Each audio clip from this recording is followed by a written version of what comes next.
Well, you join me at the Lamma 2023. It's a huge indoor agricultural, mostly, show.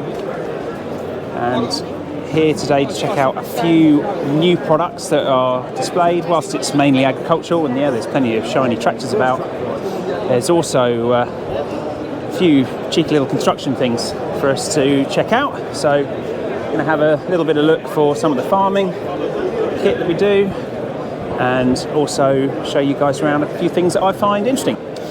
Well, I've got the Engcon stand, got a display of the EC209 with gripper, now all removable grippers, and their little EC oil blocks up in there. Makes for a nice neat installation. I do like the idea of a gripper, be nice to have. But the key is the star of the show, as they've got a picture of yours truly, look, on the back wall. So there we go. I'm famous. If I ever get a cardboard cutout, you know I've made it. But yeah, just had a chat with the Engcon boys. They're all good. Good to see them. Just on the Bobcat stand, we've got the E27Z here. Nice little Geeth quick hitch and a Bobcat bucket. This one's fitted with dual auxiliary lines. Nice little package machine.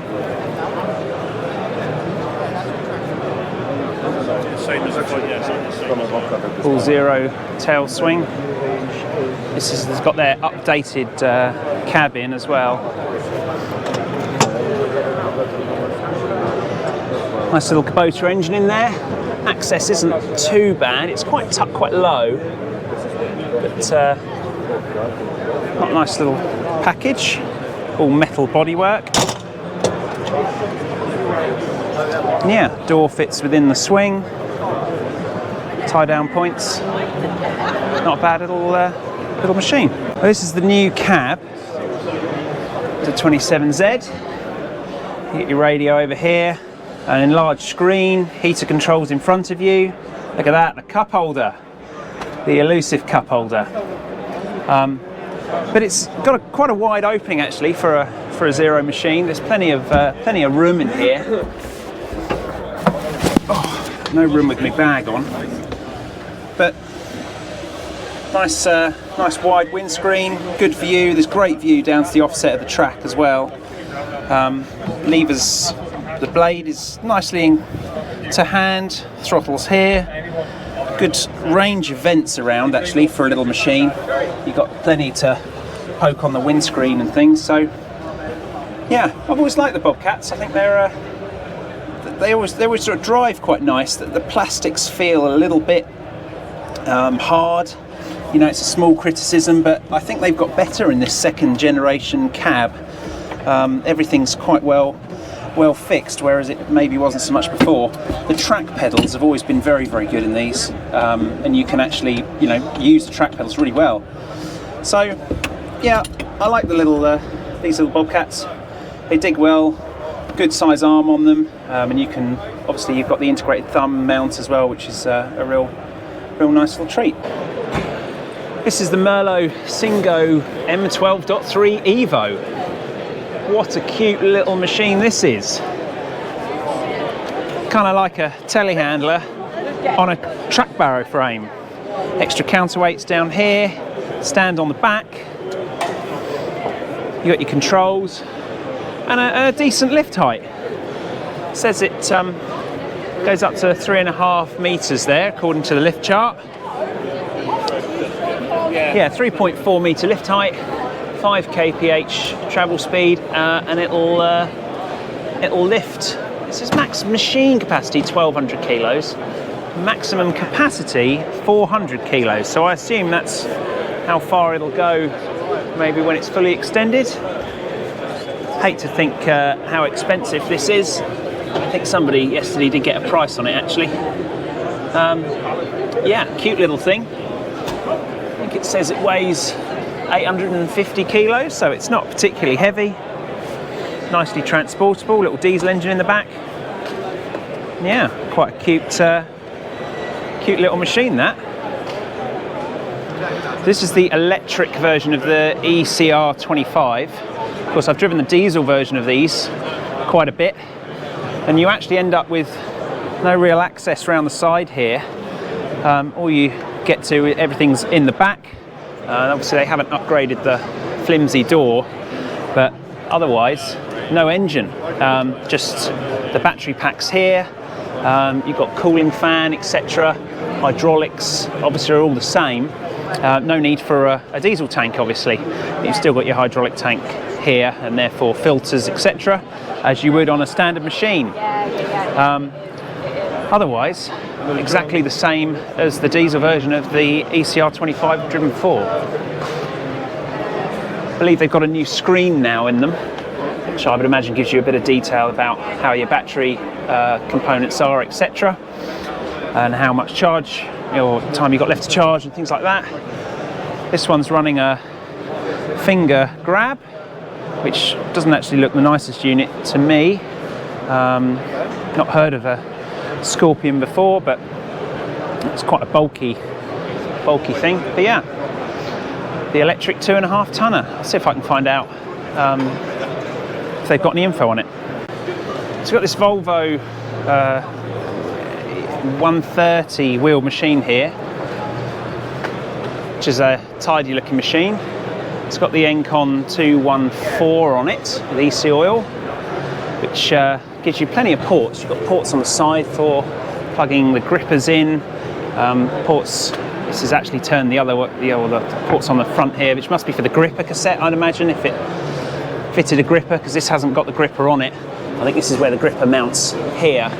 And a really nice EMA bucket. These buckets are really, really nice. That's a great shaped bucket there.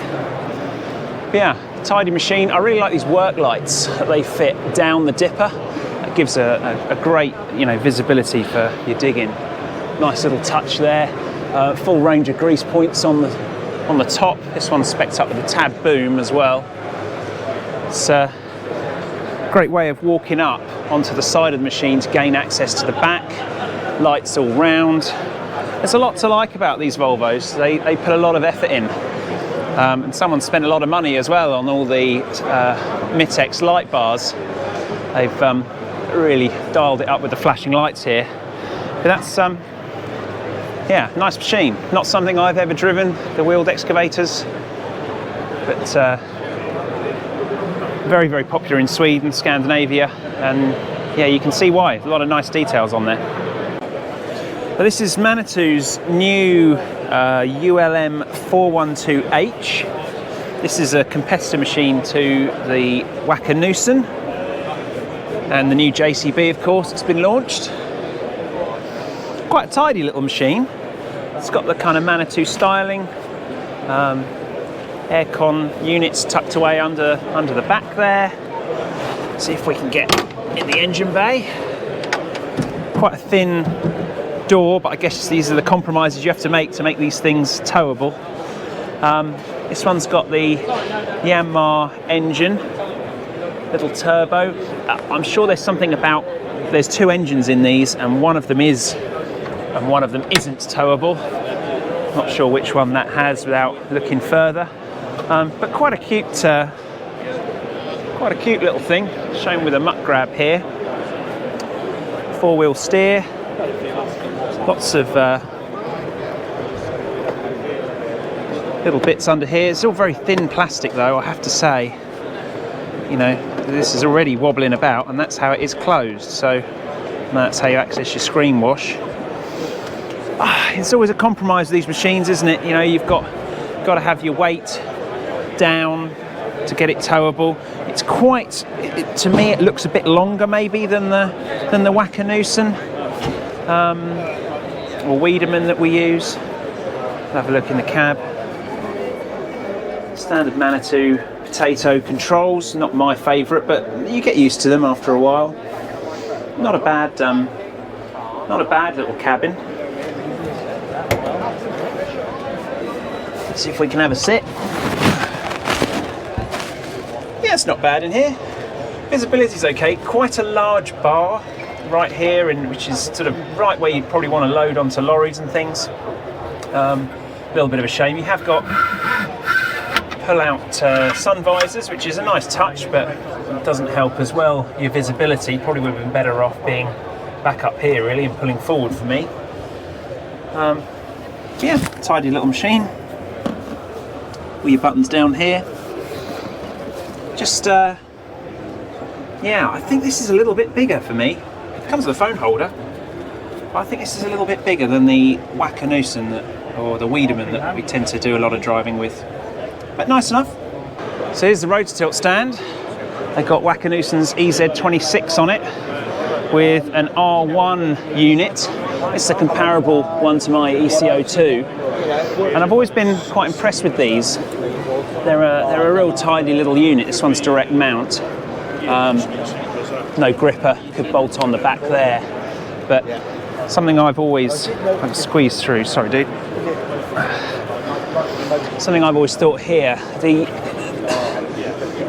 rotation unit's always on the back of these. So if you imagine you're in the cab, very difficult to see this element, and that's where I think the Rototilt's a little bit bulkier. But otherwise, very, very comparable. Slightly heavier, depends on spec. This one looks like it's on S40 pins, slightly bigger. I think this bucket here, yeah, it says it 65 litres, weighs 58 kilos. I guess that's comparable to my cable bucket. Mine's maybe a little bit less volume and a little bit less weight as well, which when you're towing a machine like the EZ26, weight is all important. But yeah, not too much to see on the machine itself. A nice neat install, cabling's well done down the arm. They've gone with sort of a dual bringing into one side on this, which will work quite well. As you know, I run mine each side, which works for me. But this is all very neat here, the way it integrates off the back of the tilt ram. That is quite tidy. And generally, the unit itself, I like the look of. Grease ports are easy enough to get to. Yeah, and as you go up in the range, I mean, obviously you get a lot more going on with an R2 unit. These go up, I can't remember how far these go up to, the R2s, like a 6-ton digger. I think you can fit one of these too, and they're a really nice, tidy unit. They've gone with a cast bottom. That's something that differentiates them from others, and they run oil as well inside, so there's actually no greasing needed in here. That's why they warrant them for breakers. It's the same with the R1 as well. Yeah, nice little unit. Well, it's a couple of days since Lama now, and just think of doing an ending for the video. I have to say, I didn't think there was quite as much shiny kit there as I thought there was previously. I think I went in 2019. Quite a few major players not there. John Deere weren't there, JCB weren't there, no New Holland, very small case presence, you know, probably a few more as well off the top of my head.